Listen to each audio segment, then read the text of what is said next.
ये वीडियो बहुत ही ज़्यादा पावरफुल होने वाली स्पेशली इंट्राडे ट्रेडर्स के लिए। क्योंकि यहाँ पे जो मैं आप लोग को प्राइस एक्शन सिखाने वाला हूँ ना, ये प्राइस एक्शन आप लोग को कोई भी नहीं सिखाएगा। क्योंकि यहाँ पे ना कोई मैं आप लोग को चार्ट पैटर्न या फिर ट्रेंड लाइन या फिर सपोर्ट रेजिस्टेंस या फिर कोई फिबोनाची वगैरह और ना कोई इंडिकेटर मैं यहाँ पे आप लोग को सिखाने वाला हूँ। यहाँ पे प्योरली चार्ट को कैसे रीड किया जाता है, चार्ट के ऊपर बिग प्लेयर्स के कैसे फुटप्रिंट और वो लोग का माइंडसेट कैसे रीड करना होता है, ये सब चीज़ों के बारे में मैं यहाँ पे डिस्कस करने वाला हूँ। और ये चीज़ बहुत ही ज़्यादा पावरफुल होने वाली है। वैसे तो ये जो मैं आप लोग को सिखा रहा हूँ वो फुल टाइम ट्रेडर कोर्स का 1% पार्ट है, बट ये 1% पार्ट बहुत ही ज़्यादा पावरफुल होने वाला है आप लोग के लिए, अगर ये स्ट्रैटेजी या फिर ये कंसेप्ट आप लोग अगर अप्लाई करते हैं तो। स्पेशली जो लोग फेक ब्रेकआउट के ऊपर बहुत ही ज़्यादा ट्रैप होते हैं वो लोग के लिए ये स्पेशल वीडियो है। फेक ब्रेकआउट को कैसे अवॉइड करें और फेक ब्रेकआउट क्यों आते हैं और कैसे आते हैं ये भी हम लोग सीखने वाले हैं। लोग तो आप लोग को सिखाएंगे कि फेक ब्रेकआउट को कैसे टैकल करेंगे, बट ये फेक ब्रेकआउट है ये क्यों आते हैं और कैसे आते हैं ये अगर हम लोग समझेंगे ना, तो फेक ब्रेकआउट से तो हम लोग बिल्कुल ही बच जाएंगे। तो इस वीडियो में ये भी हम लोग सीखने वाले और साथ में हम लोग ये भी सीखेंगे कि जो बिग प्लेयर्स होते हैं वो बिग प्लेयर्स रिटेल ट्रेडर्स को किस तरह से ट्रैप करते हैं वो लोग के ऑर्डर फुलफिल करने के लिए। मतलब जो लोग सपोर्ट रेजिस्टेंस पे काम करते हैं या फिर ट्रेंड लाइन ब्रेकआउट के ऊपर काम करते हैं या फिर किसी चार्ट पैटर्न के ब्रेकआउट के ऊपर काम करते हैं, वो लोगों को बिग प्लेयर्स किस तरह से ट्रैप करते हैं ये भी हम लोग सीखने वाले हैं। तो पहला तो मैं आप लोग को एक पैटर्न सिखाना चाहूँगा जो कि कंसेप्ट है, उसके बारे में थोड़ा सा मैं आप लोग को एक्सप्लेन करता हूँ। वो एक्सप्लेन करने के बाद मैं चार्ट के ऊपर आप लोग को एक एग्जाम्पल भी दिखाऊंगा। पहला तो मैं आप लोग को ये एग्जाम्पल दिखाता हूँ, और स्पेशली ये जो वीडियो है ये वीडियो इसलिए है कि यहाँ पे ये जो मोमेंट है, मतलब कि लास्ट ट्रेडिंग सेशन में मैंने आप लोग को ये लेवल दिया था, इस लेवल के ऊपर मैंने बोला था कि इस लेवल के ऊपर अगर मार्केट जाता तो यहाँ से मार्केट पूरी तरह सी साइड के लिए रेडी है, तो यहाँ से हम लोग को एक अच्छी खासी अपॉर्चुनिटी मिल सकती है सी साइड के लिए। तो यहाँ पे मैं बस यहाँ पे आया हूँ इसलिए क्योंकि यहाँ पे ये जो मूवमेंट है ये मूवमेंट क्यों आया उसका रीज़न आप लोग को बताने के लिए और उसके पीछे क्या लॉजिक था ये बताने के लिए। बट उसके साथ आप लोग को बहुत ही ज़्यादा लर्निंग मिलने वाली है, वो भी आप लोग को लेके जाना है। तो वीडियो को एंड तक देखना है, वीडियो को लाइक करके जाना है, वीडियो अगर पसंद है तो कमेंट करना है और दोस्तों के साथ शेयर करना है। तो चलो वीडियो को स्टार्ट करते हैं।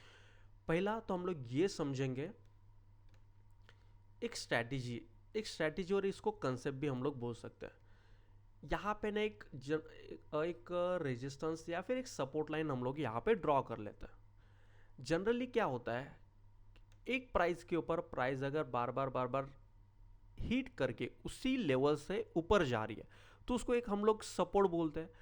वो सपोर्ट अगर ब्रेक हो जाए ना, वो सपोर्ट अगर ब्रेक हो जाए और उसके ऊपर अगर प्राइस रेजिस्टेंस ले रही है, मतलब कि उसी लेवल के ऊपर जाकर प्राइस फिर से यहाँ पे फॉल दे रहा है, तो इसको हम लोग रेजिस्टेंस बोलते हैं, राइट।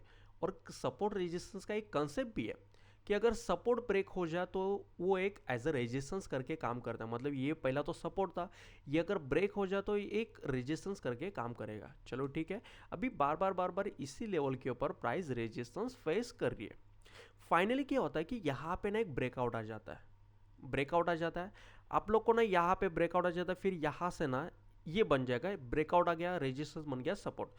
फिर यहाँ पे कुछ कैंडलस्टिक का पैटर्न बनता है, रिवर्सल कैंडलस्टिक का पैटर्न जो भी हो, XYZ कैंडलस्टिक पैटर्न यहाँ पे बनता है।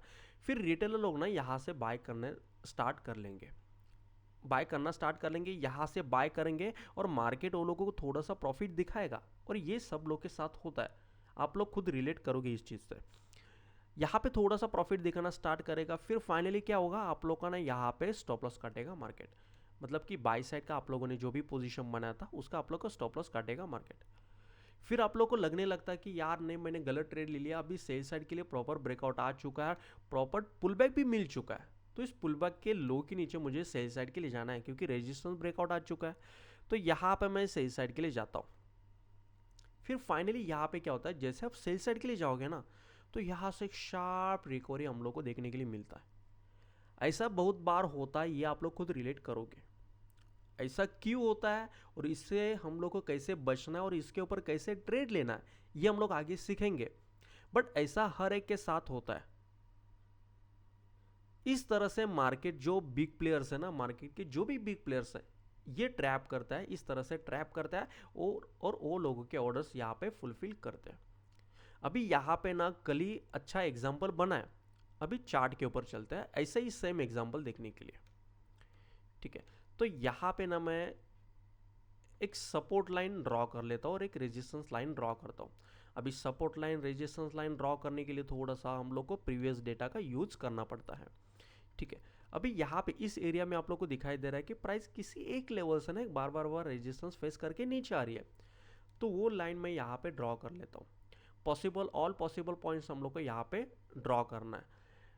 जनरली इस तरह से ड्रॉ किया जाता है, बट मैं आप लोग को सजेस्ट करना चाहूँगा कि जो भी सपोर्ट और रेजिस्टेंस लाइंस होना आप लोग जोन की तरह मार्क कर लो, वो बेटर रहेगा। किसी जोन की तरह आप लोग यहाँ पे मार्क करो तो यहाँ पे देखिए ये हम लोग का पहला रेजिस्टेंस था, और पहला रेजिस्टेंस था ये, और रेजिस्टेंस ब्रेकआउट के बाद यहाँ पे प्राइस जो रेजिस्टेंस ले रही है, एक मिनट, ठीक है, यहाँ पे प्राइस क्या कर रही है, यहाँ पे रेजिस्टेंस ले रही है, यहाँ पे आई फिर से नीचे रेजिस्टेंस लिया, फिर से नीचे, और यहाँ पे एक बड़ा फॉल भी हम लोग को दिखाई दे रहा है उसी रेजिस्टेंस से। फिर प्राइस क्या कर रही है, उसी रेजिस्टेंस पे अगेन अगेन रेजिस्टेंस ले रही है, ये देखिए इसी प्राइस से अगेन अगेन रेजिस्टेंस ले रही है। फाइनली इस लाइन का ब्रेकआउट दिया, इस रेजिस्टेंस का ब्रेकआउट दे दिया, और जैसे हम लोगों ने कंसेप्ट समझा था, इस रेजिस्टेंस का ब्रेकआउट देने के बाद फिर से प्राइस यहाँ पे आई, कुछ रिवर्सल पैटर्न यहाँ पे क्रिएट किया, ये देखिए यहाँ पे एक रिवर्सल पैटर्न क्रिएट कर दिया। रिवर्सल कैंडलस्टिक पैटर्न यहाँ पे बन चुका है, सपोर्ट लाइन पे रिवर्सल पैटर्न बन रहा है, मतलब यहाँ से बाई साइड के लिए जाना है। बाई साइड के लिए गए भी, हम लोग को थोड़ा सा प्रॉफिट दिखाया भी। हम लोग का टारगेट क्या रहता है, नेक्स्ट रेजिस्टेंस एरिया। तो यहाँ पे क्या हुआ, देखिए जैसे हम लोगों ने समझा था वैसे हो रहा है। यहाँ पे हुआ स्टॉप लॉस, जो लोग ने यहाँ पे बाई किया था वो लोग का यहाँ पे स्टॉप लॉस हो चुका है, और स्टॉप लॉस हो जाने के बाद यहाँ पे हम लोग को दिखाई दे रहा है कि जो रेजिस्टेंस था, जो सपोर्ट था, वो सपोर्ट अभी ब्रेक हो चुका है, और हम लोग को जो पुल बैक चाहिए वो पुल बैक भी हम लोग को मिल चुका है। तो इस पुल बैक के लो के नीचे हम लोग को शॉर्ट करना है, राइट। तो यहाँ पे सेलर्स क्या करेंगे, रिटेल ट्रेडर्स क्या करेंगे, पहले रिटेल ट्रेडर ने यहाँ पे बाई किया, बिग प्लेयर्स ने उन लोग के स्टॉप लॉस खा लिए। अभी रिटेल ट्रेडर क्या कर रहा है, सपोर्ट ब्रेकआउट के बाद यहाँ पे सेल कर रहा है। तो यहाँ पे सेल करने के बाद यहाँ से देखेंगे तो यहाँ पे हम लोग को एक शार्प रैली दिखाई दे रही है। ठीक है, अभी ये जान लेते कि ऐसा क्यों होता है, राइट, ऐसा क्यों होता है ये जान लेते हैं। Let me delete all things, okay. ठीक है, अभी जो लोगों को सप्लाई डिमांड जोन के बारे में नहीं पता है वो लोगों को मैं यहाँ पे एकदम शॉर्ट में समझाऊंगा, बट जो लोग को कुछ भी नहीं पता है सप्लाई डिमांड जोन के बारे में, मेरे चैनल पे वीडियो पढ़ा है what is supply demand zone के बारे में सब कुछ कवर किया मैंने वहाँ पे, तो वो वीडियो देख सकते हो। अगर और भी डिटेल में वीडियो चाहिए तो आप लोग कमेंट में बोल सकते हो कि हम लोग को डिटेल में वीडियो चाहिए, तो मैं एक वीडियो बना के पोस्ट कर दूंगा। बट एक अच्छा वीडियो वहाँ पे अपलोड है, वहाँ पे आप लोग देख सकते हो। ठीक है, तो यहाँ पे बात करेंगे सप्लाई डिमांड जोन के बारे में। अभी ये सब कुछ तो हो गया कि कैसे सपोर्ट रेजिस्टेंस वालों को मार्केट ने ट्रैप कर दिया, बट ये ट्रैप है ये हम लोग को कैसे समझेगा, इसके बारे में डिस्कस करते हैं। पहला तो यहाँ पे ना एक डिमांड जोन एरिया है, ये वाला डिमांड जोन एरिया है। अभी डिमांड जोन कैसे बनाना इसका मैं शॉर्ट में आप लोग को एक्सप्लेन करता हूँ। देखिए ये बहुत ही लंबा कंसोलिडेशन है, मतलब कि ये जो एरिया है ना, इस एरिया के अंदर बहुत सारे सेलर्स हैं, क्योंकि सेलर्स है इसलिए तो बार बार उसी जोन से एक सेलिंग प्रेशर आ रहा है, और उसी सेलिंग प्रेशर वाले जोन को खत्म कर दिया इस डिमांड जोन ने। इस सेलिंग प्रेशर वाले एरिया को खत्म कर दिया, मतलब कि उसको ब्रेक कर दिया, यहाँ के सेलर्स को खत्म कर दिया यहाँ के बायर्स ने। और जब भी कभी बिग प्लेयर्स बाइंग करते ना, जैसे कि लेट्स से कि यहाँ पे ना बिग प्लेयर्स को 1 CR क्वांटिटी से बाइंग करना है, 1 CR क्वांटिटी से बाइंग करना है, बट सेम टाइम पे उतना क्वांटिटी एग्जीक्यूट होना, मतलब कि 1 CR से बाय करना, तो 1 CR सेलर भी चाहिए, तो उतने सेलर्स वन टाइम में अवेलेबल होना पॉसिबल नहीं होता है। तो यहाँ पे ये जो शार्प मूव है ना, शार्प मूव क्या रीजन से आता है कि यहाँ पे मान लेते हैं कि 50 लाख सेलर्स अवेलेबल है, यहाँ पे 50 लाख सेलर्स ही अवेलेबल है, मतलब कि 50 लाख क्वांटिटी यहाँ पे एग्जीक्यूट हो रहा है बाई साइड के। जैसे ही यहाँ पे सेलर्स खत्म हो जाएंगे ना, तो यहाँ से एक शार्प मूव आती है। तो बाय करना था 1 CR क्वांटिटी बिग प्लेयर्स को, बट यहाँ पे पेंडिंग है 50 लाख ऑर्डर एग्जीक्यूट हो चुका है और 50 लाख ऑर्डर अभी भी इस जोन के अंदर पेंडिंग है। तो बिग प्लेयर्स कभी भी अपने ऑर्डर्स ऐसे बैलेंस नहीं छोड़ेंगे, फिर से प्राइस को इस डिमांड जोन में लेके आएंगे और यहाँ पे अपने ऑर्डर्स एग्जीक्यूट कर लेंगे। बट फिर से डिमांड जोन में लाने के लिए वो लोग को सेलर्स तो क्रिएट करना पड़ेगा ना। वो सेलर्स कहाँ से आएंगे? फर्स्ट वो लोग को सेलर्स कहाँ से मिले? यहाँ पे वो लोग ने एक सपोर्ट लाइन पे एक अच्छी खासी बाइंग करवाई, ताकि रिटेलर्स भी वो बाइंग देख के रिटेलर्स भी बाय करना चाहेंगे। रिटेलर्स लोगों ने बाई किया, बाई करने के बाद वो लोग का स्टॉप लॉस रहेगा यहाँ पे। वो लोग के स्टॉप लॉस ऑर्डर मतलब सेलिंग के ऑर्डर्स। और सेलर्स जो बिग प्लेयर्स है वो लोग को क्या चाहिए? कोई सेल करने वाला चाहिए ताकि वो लोग बाय कर सके। तो यहाँ पे सेल करेंगे लोग और बिग प्लेयर्स यहाँ पे बाय करेंगे, राइट। ये एक हो गया। सेकेंड कि यहाँ पे सेल की अपॉर्चुनिटीज भी बनाई कि सपोर्ट ब्रेकडाउन दे रहा है, एक अच्छी खासी ग्रीन कैंडल बन रही है, एक बियरिश कैंडल भी बन रही है, तो इस लो के नीचे सेल कर दो। तो यहाँ पे जैसे ही लोगों ने सेल करना स्टार्ट कर दिया, बिग प्लेयर्स यहाँ पे बाय करना स्टार्ट कर रहे हैं, क्योंकि इस जोन के अंदर बिग प्लेयर्स के 50 लाख ऑर्डर्स पेंडिंग थे। तो जैसे इस डिमांड जोन को प्राइस ने हिट किया, यहां से हम लोग को एक अच्छी खासी रिकवरी देखने के लिए मिल रही है, राइट। तो इस तरह से ट्रैपिंग होता है। अगर मान लेते कि इस यहाँ पे अगर डिमांड जोन नहीं होता तो डेफिनेटली इस लो के बाद अच्छा खासा फॉल हम लोग को देखने के लिए मिलता। और लेट्स से कि ये जो एक डिमांड जोन, ये डिमांड जोन बहुत ज़्यादा दूर भी होता ना, तो भी इतना बड़ा स्पेस था हम लोग के पास टारगेट लेने के लिए। बट इतने नज़दीक डिमांड जोन होने के बाद अगर कोई डिमांड जोन पे सेल कर रहा है तो डेफिनेटली वो ट्रैप होगा। पहला तो बायर यहाँ पे ट्रैप हो गए, फिर यहाँ पे सेलर्स ट्रैप हो गए, फाइनली वो लोगों के ऑर्डर यहाँ पे एग्जीक्यूट हो चुके हैं, क्योंकि इतने सारे सेलर्स मिल गए ना। यहाँ पे सेलर्स मिल गए, यहाँ पे सेलर्स मिल गए, और यहाँ पे जो कोई सेलर्स थे ये भी हम लोग को मिल चुके हैं। मतलब इतने बियरिश कैंडल देखे करते हैं ना कोई भी सेल, इतने बियरिश कैंडल बन रही है सपोर्ट ब्रेकआउट के बाद। तो बिग प्लेयर ने इस तरह से रिटेलर्स को ट्रैप कर दिया। और भी मैं बता देता हूँ कि और किस तरह से ट्रैप किया है यहाँ पे रिटेलर्स को, ठीक है। अभी यहाँ पे मैं एक ट्रेंड लाइन ड्रॉ करता हूँ। अभी ये हो गया सपोर्ट रेजिस्टेंस वालों को कैसे ट्रैप किया। अभी यहाँ पे ट्रेंड लाइन ट्रेडर्स को किस तरह से ट्रैप किया, राइट। कुछ इस तरह से ट्रेंड लाइन को ड्रॉ किया जाता है। और भी थोड़ा सा मैं इसको एक्सटेंड कर लेता हूँ, ओके, ठीक है। तो फाइनली ये इसका ब्रेकआउट आ चुका है, पुल बैक भी आ चुका है, उसके ऊपर सस्टेन भी हो रही है, लोगों का एंट्री भी ट्रिगर हो रहा है, और स्टॉप लॉस कहाँ रहता है? प्रीवियस स्विंग लो के नीचे। ये प्रीवियस स्विंग लो, राइट, ये एंट्री, ये स्टॉप लॉस। प्राइस फिर से नीचे आई, स्टॉप लॉस को हिट कर दिया। जितने ऑर्डर एग्जीक्यूट कर सके उतने ऑर्डर्स बिग प्लेयर्स यहाँ पे एग्जीक्यूट कर रहे। तो यहाँ पे मुझे कंफर्मेशन कब मिला कि बाय साइड जाना है? डेफिनेटली मैं ट्रेंड लाइन ब्रेकआउट के ऊपर तुरंत ट्रेड नहीं लेता हूँ। मुझे पता है कि प्राइस डिमांड जोन से आ रही है तो यहाँ से बाय साइड के लिए मार्केट रेडी है, बट मैं कंफर्मेशन का वेट करूँगा। यहाँ पे क्या कंफर्मेशन होगा मेरे लिए कि यहाँ पे ट्रेंड लाइन ब्रेकआउट तो आ चुका है, बट यहाँ पे एक फ्रेश सप्लाई एरिया है जहाँ पे सेलर्स है अभी भी। तो ये सेलर अभी ख़त्म हो चुके हैं और इस लेवल के ऊपर कोई सेलर ही नहीं है। ना यहाँ पे कोई सेलर है, ना यहाँ पे कोई सेलर है। और जैसे हम लोग को पता है कि ये जो एक जोन है, ये जोन इतना पावरफुल है कि यहाँ से अगर प्राइस रिएक्ट होना स्टार्ट होती है तो एक ऑल टाइम हाई बनाएगी।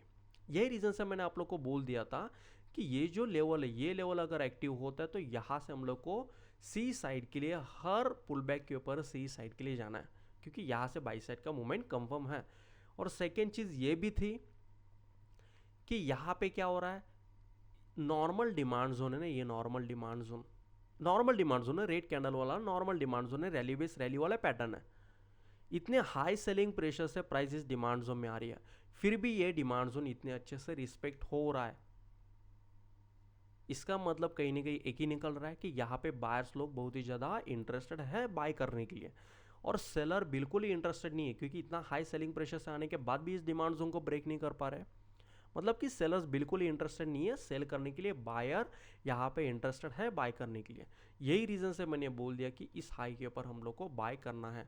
बस इस कंसोलिडेशन का मुझे ब्रेकआउट चाहिए था, यहाँ पे ब्रेकआउट हम लोग को मिल चुका है, ट्रेंड लाइन ब्रेकआउट मिल चुका था, डिमांड जोन से आ रही है, ट्रेंड लाइन ब्रेकआउट मिल चुका था, कंसोलिडेशन का ब्रेकआउट मिल चुका था, बहुत कुछ मुझे कंफर्मेशन मिल चुके थे। ये रीज़न से मैंने बोल दिया कि यहाँ से हम लोग को सी साइड के लिए जाना है। आई होप कि ये चीज़ आप लोग को क्लियर हो चुकी होगी। इससे भी अच्छी और चीज़ मैं आप लोग को एक्सप्लेन करता हूँ। डेली टाइम फ्रेम के ऊपर आते हैं। डिलीट कर लेता हूँ पहले तो सब कुछ। ओके,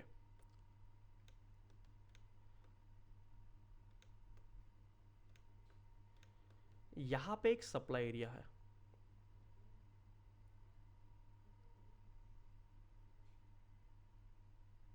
ये वाला सप्लाई एरिया। ये सप्लाई एरिया ब्रेकआउट के बाद यहाँ पे देखते हैं हम लोग क्लियरली ब्रेकआउट हम लोग को यहाँ पे मिल रहा है, देखने के लिए मिल रहा है।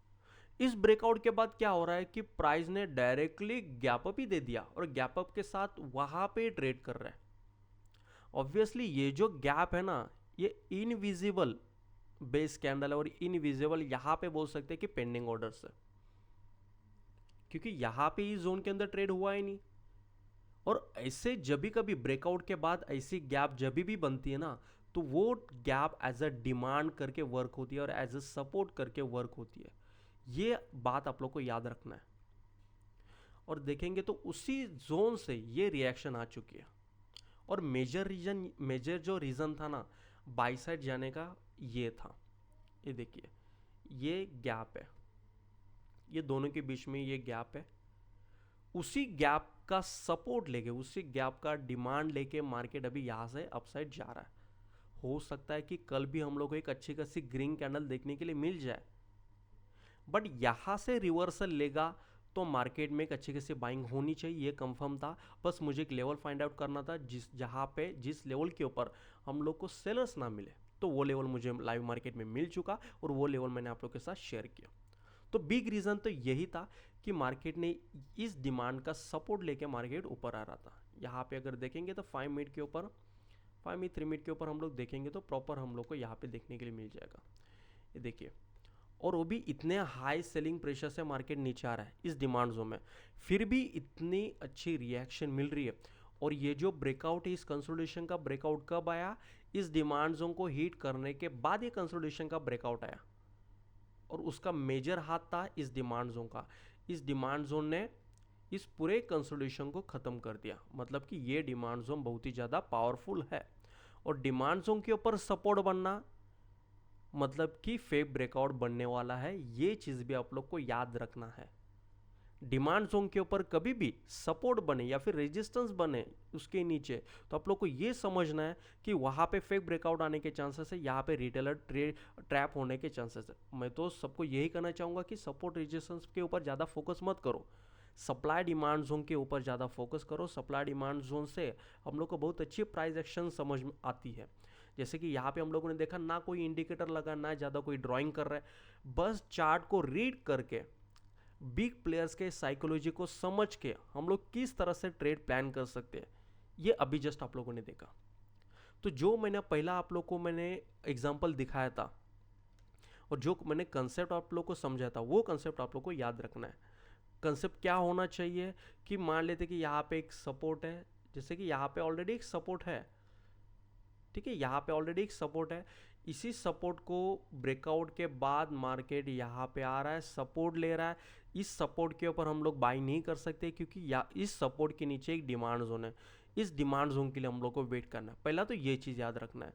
सेकेंड कि डिमांड जोन अगर नीचे है, डिमांड जोन अगर नीचे है तो सपोर्ट ब्रेकआउट के नीचे हम लोग को कभी भी गलती से भी सेल नहीं करना। अगर सेल साइड जाना भी है तो इस डिमांड जोन के ब्रेकआउट के नीचे जाना है। मतलब मेरा प्लान भी पहला तो यही था कि इस डिमांड जोन के नीचे मैं पी साइड के लिए जाऊंगा, बट ये डिमांड इतने अच्छे से रिएक्ट हुआ और इतने अच्छे लेवल दी मुझे, तब मैं जाके सी साइड के लिए बैठा। क्योंकि आप लोगों ने देखा होगा मॉर्निंग से मैंने कोई लेवल नहीं दिया, इतना बड़ा अपमूव आया बट मैंने कुछ भी लेवल नहीं दिया कि अप साइड के लिए जाओ करके।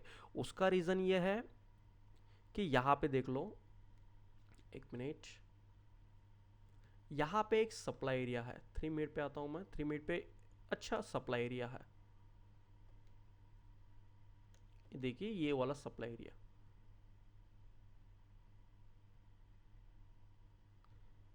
यहाँ पे एक हॉरिजॉन्टल लाइन और ये टॉप पे एक हॉरिजॉन्टल लाइन,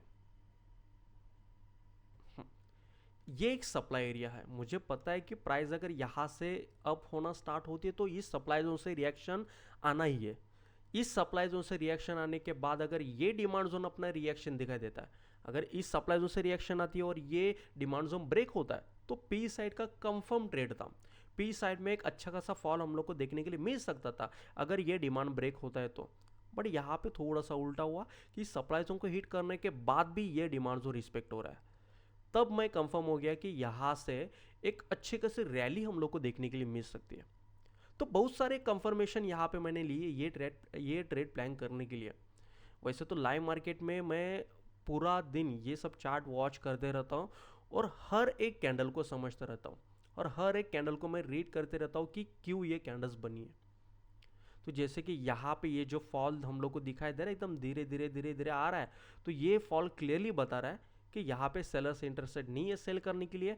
यहाँ से इस डिमांड जोन में बाइंग होनी चाहिए और यहाँ से कच्ची कच्ची अपमूव आनी चाहिए।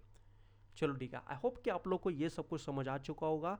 और जो स्टार्टिंग में मैंने आप लोग को जो मेथड दिया, जो कंसेप्ट दिया, उसके ऊपर बहुत अच्छे से प्रैक्टिस करना है। वो कंसेप्ट आप लोग के लिए बहुत ही ज़्यादा हेल्पफुल होने वाला है और आप लोगों ने आई होप कि ये भी समझा होगा कि किस तरह से बिग प्लेयर्स रिटेलर्स को ट्रैप करते हैं। तो कैसे ट्रैप से बचना है ये भी मैंने आप लोग को समझाया। इस ट्रिक को हमेशा यूज़ करना है, चार्ट को रीड करने की ज़्यादा से ज़्यादा कोशिश करना है। चार्ट रीड करना बेसिकली आप लोग को आ जाएगा, बस चार्ट को ज़्यादा से ज़्यादा टाइम देना है। टाइम देना मतलब चार्ट को ज़्यादा से ज़्यादा वॉच करना है, हर एक मूव को हम लोग को वॉच करना, हर एक मूव के पीछे क्या रीज़न है ये हम लोग को समझना है।